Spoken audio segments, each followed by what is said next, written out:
Hello friend, তোমরা সবাই কেমন আছো? আশা করি ভালো আছো। আমিও ভালো আছি। এখন সকাল 7টা বাজে আর আমি বিছানাটা ভালো করে ঝেড়ে নিচ্ছি। আর আজ হচ্ছে শুক্রবার আমি এই ভিডিওটা শ্যুট করছি।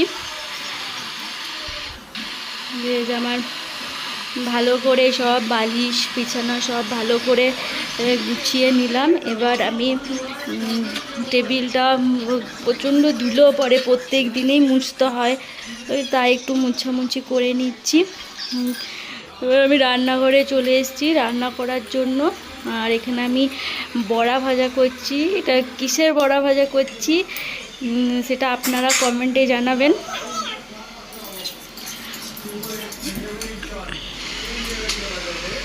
শান এখানে পড়তে বসেছে।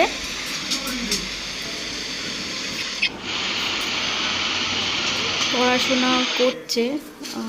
এই যে এখন আমাদের গাছে অল্প কটা আম হয়েছে, সেই আমগুলোই শান পাড়ছিল। এই যে এই অল্প আম হয়েছে। আর এখন বিকেল 5:30 বাজে। আর এই যে আমাদের এখানে মেঘলা পড়েছে, দেখি বৃষ্টি হয় কি না। আর আজকে ব্লগটা এখানেই শেষ করছি। ভালো থাকবেন, সুস্থ থাকবেন।